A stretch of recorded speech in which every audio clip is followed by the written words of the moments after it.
Good afternoon and welcome. Well, good morning and welcome back to Netroots Nation morning. Live. I'm sitting here once again with Abraham Bonowitz. This time of Death Penalty Action, which is an activist organization working to abolish the death penalty in the United States of America. Good morning and welcome once again. Well, thank you for having us on. I think I described that right. Say it again. Was that the right description Yes. for your work? You want to talk a little bit about what brought you into death penalty abolishment? Mm-hmm. Abolition, stopping Yeah. executions. Yeah. Well, I started out the first time as an adult hearing about this issue. I had gone to a meeting of Amnesty International on the campus of Ohio State University, and I was surprised to hear, because I'd heard about them as a human rights organization, Okay. freeing people in prison for their beliefs and that sort of thing. And so I was surprised when the speaker was talking about the death penalty. And I argued with her. I said, this is the United States. We have the best justice system in the world. If that includes the death penalty, fine with me. I'll pull the switch myself.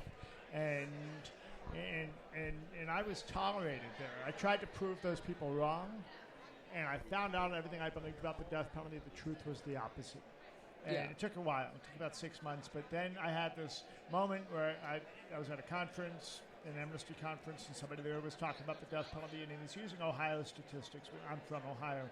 And he said, look, if you're going to kill somebody in Ohio, just don't do it in Franklin County, Cuyahoga County, Hamilton County, that's Columbus, Cleveland, Cincinnati, or any of the big counties that have enough money for a death penalty trial. So a large population, therefore a large tax base. Because if you can't afford to trial, then you're not going to get a death sentence, right? And to me, initially, it was this question of, oh my gosh, if we can't kill them all, if you commit murder, you should be killed, that's it. If we don't kill them all, then how are we picking and choosing? And what it turns out to be is money and race and politics and the geography of county lines matter more than the severity of the crime. Okay, so for me, it was that fact of fairness that made me jump from one side of the fence to the other. But I still held on to the idea that if we could make it fair, if we could make it equal, if we always got the right guy, if there wasn't any racism in the system, then okay. But then I got involved with a group called the Journey of Hope from Violence to Healing, which is led by murder victim family members who reject the death penalty. And together they work with the families of people on death row and the families of the executed and people who were wrongly convicted and sent to death row and eventually exonerated.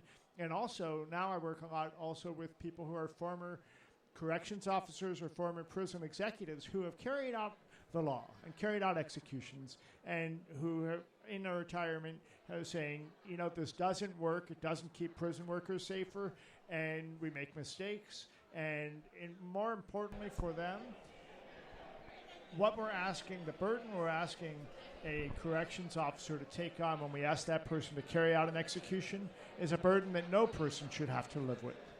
Killing a person who is otherwise defenseless. Okay, it's one thing if you're a soldier or a police officer and somebody's shooting at you and you shoot back and kill them. Okay, that's war, that's crime, that's how it works. But once we apprehend somebody and we disarm them and they can no longer hurt anybody, that's criminal, that's injustice, that's cowardice. And that's what some of these people will tell us. So it runs the spectrum now. I've been doing this for nearly 30 years. And we're winning. We're at an all-time consistent low in new death sentences, new capital indictments, and executions. At the high point in our movement in the late 1990s, we were executing almost 100 people a year. And now, consistently, it's fewer than 30 every year. And just a handful of states. 29 states still have the death penalty, but only a handful are actually using it and carrying out executions with any regularity. And that's where we end up focusing, is in states like that. In terms of our direct action, high visibility activity is in those high-use states. But a lot of our work is actually behind the scenes where you don't see any protesters because we're engaged with policymakers in legislation, in passing legislation to either repeal or restrict the death penalty. So I've been a part of campaigns that have repealed the death penalty legislatively in New Jersey, New Mexico, Illinois, Connecticut, Maryland, Nebraska, New Hampshire. Now I have to say Nebraska, which is a Republican-dominated unicameral body, so just a Senate, they don't have a House. They passed the bill. The governor vetoed it. They overrode the veto. Okay, and this is a strong majority Republican body that did that. Okay, and the Governor Ricketts, then put his own money into a referendum to get it overturned, and he's carried out one execution. Maybe that'll be enough for him, who knows. But we did pass the legislation in Nebraska, too. A red state, as red as they get, right? And in addition to that, the courts have thrown out the death penalty now in Washington State, Delaware State, and New York State. And so that brings us down to 29 states that still have the death penalty. 21 that either never had it in the current era, since 1972, or have ended it one way or another, legislatively or through the courts. And, so our movement is winning, and we're a big part of it. I was looking at your the flyer you gave me on it, and I was noticing that you also were protesting the execution of Timothy McVeigh. Even Timothy McVeigh. For those who don't know who that is, which is, it's 20 years ago. Yeah. There was a bombing that happened in Oklahoma City, the Oklahoma City bombing of the Murrah building. Yeah, the first instance of actual domestic terror where they decided not to call it domestic terror. So you can Google that and see all the background to it. But the nutshell is here was the most hated man in the United States, and on federal death row for a U.S. domestic terrorism, and he was being executed. And even for someone like him, I was the guy in the field leading the demonstration. Me and some of my colleagues, Scott Langley, my co-director of Death Penalty Action, was also part of that. And although Death Penalty Action is only, I want to talk about how we came into being. Yeah. We're only a couple of years old now. But another key figure that was part of protesting Timothy McVeigh's execution was a man named Bud Welch. Bud's daughter, Julie, was killed in the Oklahoma City bombing. And, she was young. She was just out of school and working her first job and working as an interpreter. I should note this. She was helping immigrants deal with getting their papers and all that sort of thing. And in the federal building in downtown Oklahoma City, when this bomb went off, and for months, all Bud could think about was, how do I get close enough to kill that guy? But he had to self-medicate, and he found himself drinking himself to death. And he finally realized that this was only hurting him. And, he's a Catholic. He came to forgiveness through that teaching, but also through the recognition that in forgiving, he was able to let go.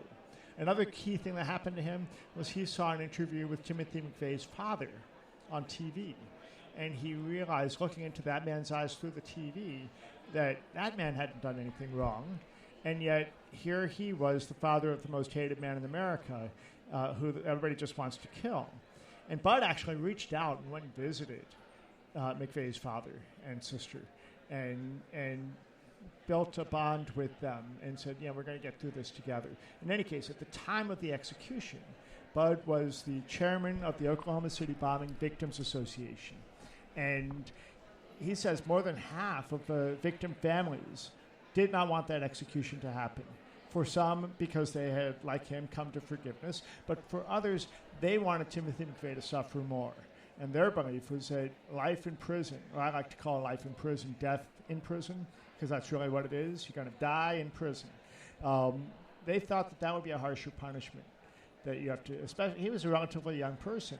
And for him to have to wake up every day and be stuck in a box, and especially people like that, they go to the Supermax in Colorado, and there's no human contact. And we can talk about how that is torture and a human rights violation also, but at the end of the day, the victim families, half of them didn't want that execution, and that's what we've found. And that's another key point I want to point out, that of all the people who commit murder in this country who are caught, where they're death eligible, which is, not all murders are punishable by death, but where they're death eligible, of those, only 2% end up with a death sentence and stay on death row to the point of execution.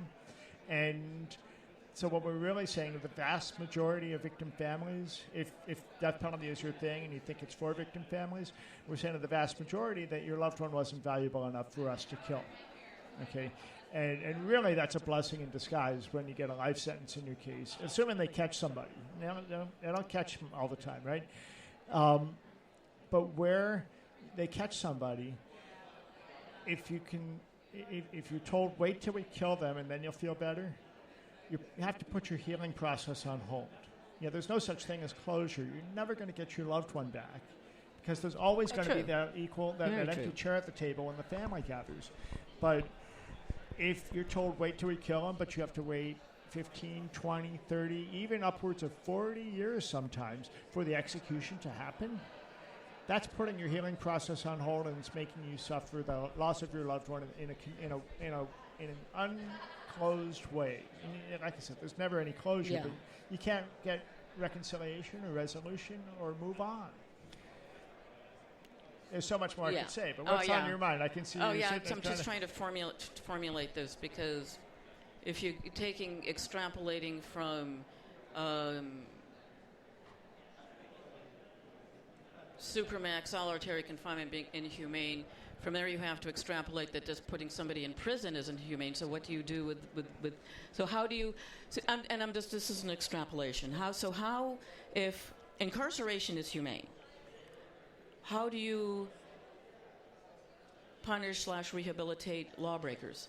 If doing anything to stick them away from society.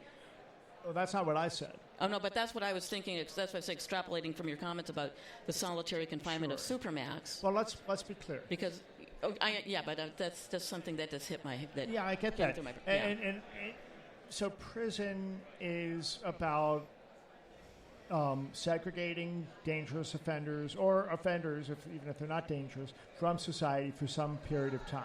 And there are some people who, as they presently exist, should never be free.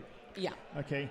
And I think that even people who are in the crowd that wants to abolish prisons can accept that there are some people who are just very dangerous, and nothing we can do will heal that and change that. But, we're not looking... Yeah. I'm not about abolishing prisons. I do believe there are many people in prison who do not belong there. Oh, definitely. And also, to go back to the death penalty thing, there's a lot of people who commit crimes of passion that are on death row that should not be, because that's just, But we can... There are ways, and the wrongly convicted. Most of those people don't end up on death row anyway, right? Now, the challenge is if you commit capital murder these days, chances are the choices are either a death sentence or a sentence of life without parole, at least for a long period of time. And like in New Jersey, you have to do 80% of your sentence before you can be considered for parole. And if you get a life sentence, that's 75 years. So if you're 18 when you get that, you're going to have to do 62 years. Yeah. 80% of a 75-year sentence. You're not coming out alive. Okay. And if you do get out alive, you're not acclimated to the outside world, so you're going to reoffend, so you go back in. Yeah, I just saw an article about a guy who's been in prison for 62 years. He's up for parole, and he doesn't want to get out because he won't be able to function. If you've seen the movie The Shawshank Redemption, there's a prisoner like that, the character who just ends up killing himself because he just can't handle it outside. But we're talking about so here's the thing. Our main premise is we can be safe from dangerous offenders and hold them accountable without executions, which is what we do in the vast majority of cases. A friend of mine, unfortunately, he died of a heart attack a couple of years ago, but Terry Collins was retired as the head of the Ohio Department of Corrections and Rehabilitation, and he had 33 executions that he participated in his career. But upon retirement, he joined Ohioans to Stop Executions, which is one of the groups that I've worked with. And together, we toured around the whole state of Ohio and also in other states, and he would always tell his story. And part of that was that he could walk the halls of any prison in Ohio almost and see people who had done things far worse than most of the people on death row. But they're not serving a death sentence. And that is most often a result of what county the crime happened in. Okay, Yeah. because it boils back to that unfairness of what crossed the county line, and you may or may not end up eligible for a death sentence only based on how much money that county has for a prosecution. So, for me, one of my prime motivating factors are the 4 words that are carved into the face of the U.S. Supreme Court building. Do you know what those are? Trying to remember. Go ahead. Silence is. Yeah. Most people are caught off guard when I ask that question. The 4 words carved into the face of the U.S. Supreme Court building are equal justice under law. And, anybody who has encountered the criminal justice system it's not equal. Knows that that is absolutely, it's a false premise, and it's certainly a lofty goal that we're nowhere near achieving. Of course not. What matters is how much money you have in your pocket, first and foremost. Okay, and if you can hire a lawyer, especially a lawyer who is connected, then your justice is different than if you cannot hire a lawyer, all other things being equal, which, of course, they're not. If you are black or brown or poor or somehow you're a victim or does not have the connections. Right. Well, it's not only having the connections, it's also, again, what do you look like? Do you look like the people in judgment or not? It's sad. It's so sad that is such a root element of our legal system, the way it currently works. We could do a lot better. Yeah. So definitely. For me, I'm all about the broader criminal justice reform, but my life's work has been focused on this one little piece. Not because I love murderers, not because I think any murderers should be free, but because I believe that we have, in criminal justice reform, you can't talk about criminal justice reform without talking about the death penalty, because the death penalty is the tip of the spear. Yeah. It's all there. It's the barbed hook of the spear. Yeah. So, that's why we do the work. Because once it gets into you can't remove it without doing a lot of damage. Yeah. So check out, she's wearing a Healthy Campaign shirt. I'm also here at Netroots on healthycampaign.org. Check that out. We're rolling out a campaign about more healthy eating environments in campaigns and that sort of thing. But anyway, on the death penalty piece, it's, for us, it's about, so death penalty action was created. I want to tell you this story. I was going to ask you to talk a bit about, what we've been talking to up to now has been Abe's journey to organizing and founding Death Penalty Action. So go ahead and talk about that. So Death Penalty Action is a relatively new organization. We were inspired, literally, a friend of mine, Derek Jameson, who survived 20 years on Ohio's death row for a crime he didn't commit. He and I were among a group of 18 of us that were arrested on the steps of the U.S. Supreme Court protesting the death penalty in January 2017, right before Donald Trump was inaugurated. We do that every 5 years on the anniversary of the first execution. So that's a whole other story. But we had just gotten out of jail, 36 hours of incarceration, and we're driving back as everybody else is gathering in Washington, D.C. for the not everybody else, a tiny group of people were gathering for the inauguration of Donald Trump, right? And I'm sitting there thinking, who's going to be out there to protest when Donald Trump realizes he could be executing people and wakes up one day and tweets, "It's time for executions." Hey, federal it turns out, I looked at it, the federal process is that the Attorney General sets a date, and then the President has the power of clemency. So Donald Trump doesn't have the power to set execution dates, thank God. But he could order his Attorney General to get on it. Of course, he can't keep an Attorney General, but that's another story. But now he's got one who will do his bidding. Well, right. But so far, and I'm not trying to poke the bear here, that's been a big fear, is that, when we talk about this, we prod them. I don't think they're listening to this Well, we know who the first execution is going to be if he goes for it. Well, anyway, there was no entity in the movement. Because our movement has been winning, a lot of the activism and the in-your-face stuff has been, has fallen to the background. Yeah. And that's shifting a little bit because our strategy has shifted because of the new appointments to the Supreme Court. We had been working to take an Eighth Amendment claim, not on the cruel case, but on the issue of fairness and the unusual issue to the U.S. Supreme Court. Anyway, that's out the window. So I'm driving home with Derek after we got out of jail, and realizing nobody is ready to be in the field like I was when federal executions were happening under George W. Bush. Nobody's ready to do that under Donald Trump. So we created death penalty action to be ready to be the voice and lead in the direct action stuff that will happen, should that come to be. But meanwhile, we found a usefulness in supporting anti-death penalty activists and organizations in the streets across the country. We've done a number of different actions that have been really supportive to the work. It takes the lawyers to actually stop executions, but to do the visibility and the public education is the people in the streets. Yeah. And we all work together on this. Okay, so we've done a number of campaigns like that. Plus, we do the behind-the-scenes organizing that you don't hear about, but is what actually stops executions, when you can find the people who can whisper in the governor's ear and he trusts them because they're his friends and get them to convey the information. That's the kind of stuff that we've been able to do. And also behind the scenes in passing legislation, same thing. Yeah. How do you move the policymaker? So much of it is quiet because you can behind be the out in the scenes work. streets for as long as you want, but that's not necessarily going to move anybody into action. It needs to be like face to face. Yeah, well, and what it has to be is finding out what do you really care about, and then helping you see that the death penalty is not the answer to that concern. Yeah. And here's why. Okay, and the same is true for any kind of organizing work that you're doing. Really, I used to call myself an activist. I'm not an activist. I'm an organizer. There's a difference. And also, it costs less money to keep somebody alive. That's a whole other piece of the puzzle. Like just put on your, it's sort of like you're saving money.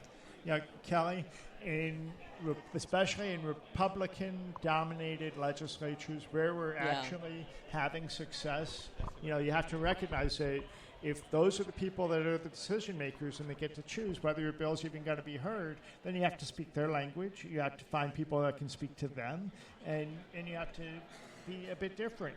Sometimes Democrats are our biggest nuts to crack because Democrats feel like they have to show up as tough on crime. That's shifting. Yeah. But the way it was 20 years ago was. Oh yeah. It was. Definitely. How far right can I be and still be a Democrat? Yes. That's changing. How far can I become? What breed of blue dog can I be and still be a Democrat? So Kelly, what I'm asking people to do is check out deathpenaltyaction.org. Yeah, I was going to ask you where people can find you. That's where you can. So check out deathpenaltyaction.org. And if you can, throw us a few dollars or just sign up so you get our emails. We have a number. If you click on the Take Action tab, you can sign petitions against any of the upcoming executions. There's also a link to one of my favorite web pages, which is the Death Penalty Information Center, deathpenaltyinfo.org. They actually don't have a policy position opposing or in favor of the death penalty. They take the raw data and they put it together and they make it plainly available. And this is the last I want to share with you.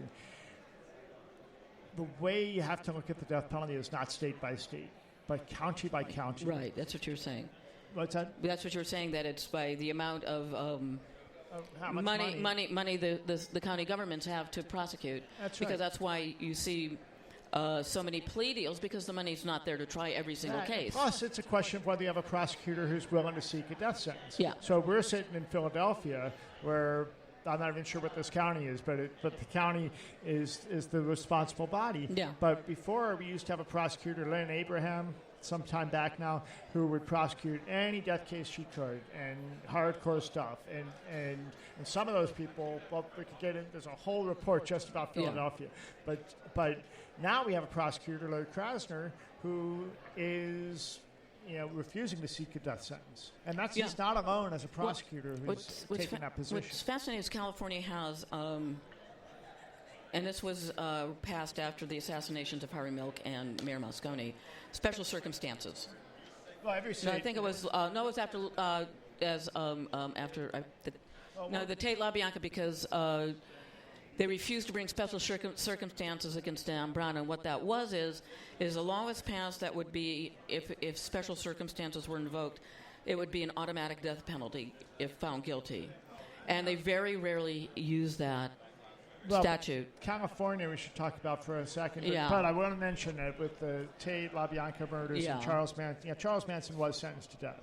But then in 1972, the U.S. Supreme Court struck down all the death penalty and he spent laws. the rest of his life at Vacaville Medical Facility. But he's also somebody who asked not to be paroled because when he came up for parole the last time, he said, "Do not, because I cannot function on the outside," and they turned out to be right. Yeah, well, there's so many different cases we could talk about, but I will talk about the hero that Governor Newsom is on our issue, which is, he came in and he realized he had 20-some pending execution dates. People ready to be executed. And, it'd be one thing if it was just one person, but he's sitting there thinking, oh, my gosh, I'm going to have to kill 25 people. That's not me. Yeah. And, California had the largest death toll, not just in the country, but, of many countries that even have a death penalty. Anyway, what he did, because he recognized he could not just blanket commute everybody's sentence, he reprieved everybody's sentence. A commutation would be a change of the actual sentence. Yeah. And if he did that, it could be challenged. But he has the power to as governor, he can reprieve it. So basically, he dismantled the execution chamber, and he said, any death sentence that comes up, I'm going to reprieve, and nobody's going to be executed on my watch. Well, the interesting thing about the way death penalty is structured is with the automatic appeals.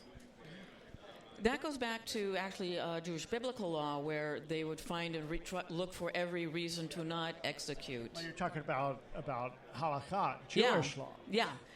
Let's be clear when we're talking about the Bible. Excuse me, you're right, halakha, and but that automatic appeal all the way up to the United States Supreme Court is that same concept of trying to find a reason to not. Because. Well, the reason that we have that is because death is different. Yeah. And especially if you're innocent, you want a death exactly, sentence and that's because you get a much more scrutiny in your case. Doesn't always work out that way. But you still but you get that automatic appeal until you get more. Right? If you get a life sentence, you get an appeal, and that's it. But with the death penalty, you have lawyers focused on your case until you're executed, and sometimes it's good, sometimes it's not so bad. good. But here's the thing: the U.S. Supreme Court in Herrera versus Collins has ruled that it is constitutional to execute a person who may be innocent, as long as they've had due process of law. Here's what people need to understand. And then comes down to whose definition of due process? Well, due process is, did we cross all the T's? Did we dot all the I's? Is everything legal?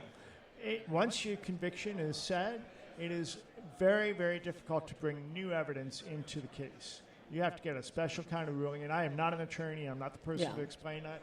But I will say that new evidence is really hard to get in, and if it takes until...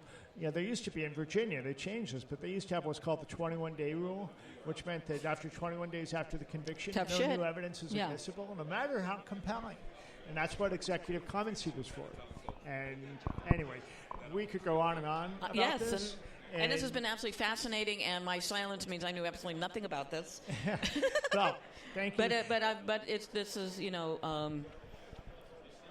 to educate people, make people who hear this more aware and how they can take action, and it's like. So come to my webpage, deathpenaltyaction.org, and also go to deathpenaltyinfo.org. But deathpenaltyaction.org, you can buy T-shirts there, you can make a donation, you can find out, you can take action. There's so much you can do. And you can get involved with us. On the Facebooks, which facebook.com/Abe4Life, and Life is in all caps. Well, that's my side thing. And that's a side thing, okay. You can also follow him on the Twitters, which is Death Penalty Act, Abolition AAC, and Abraham Bonowitz. Yeah, hey, Kelly, let me just throw in a quick plug also because you're wearing my T-shirt. Campaign. The Healthy Campaign. I'm here. So I met Margie Roswell. She supports my anti-death penalty work. And one day I said, so what are you passionate about? And she told me she's passionate about nutrition and about figuring out how to not let activists and organizers end up dying, killing themselves by not being healthy. And so she's created Healthy Campaign. We're rolling it out this weekend. And here you are wearing the Healthy Campaign T-shirt. I'm so pleased to you're quite welcome because and it's nice comfy cotton too. I mean, I have to say this year's the T-shirts that everybody has been giving out. It has been like really comfy cotton. Yeah, well, check out healthycampaign.org. It hasn't been those beefy Hanes things, I think that's a Bayside shirt, made in the USA. Anyway, healthycampaign.org is what brought me to Netroots today. Yes. But I'm so glad that we had the opportunity to talk about I'm thrilled that we got a chance to sit down and discuss this issue because I love talking to people that are passionate about the things that they're involved in, and thank you very much for your passion. Well, thank you, too, for lifting up my voice. And remember, he who saves one life saves the world. Amen. Another Jewish thing. It's as if he has saved the world. And That's justice shalt thou pursue. Cool. See, that's what I was thinking was on the top of... Well, see, we could do a whole show just about biblical stuff, but I love it when somebody says, an eye for an eye, because usually they're not Jewish. And they don't understand that they're still going to try and find a way to they're not going to actually put the eye out. Well, Jesus came and said, I'm going to tell you a different way. So if you want to talk about Hebrew scriptures, you got to go with Jewish law. And Jewish law allows for the death penalty, but it keeps it from being ever happening because there's too many preconditions. That's a whole other conversation. So we've got it, but we don't enforce it. Anybody wants to talk about that, get with me, Abe at deathpenaltyaction.org. That works. And thanks so much, Kelly. Oh, thank you.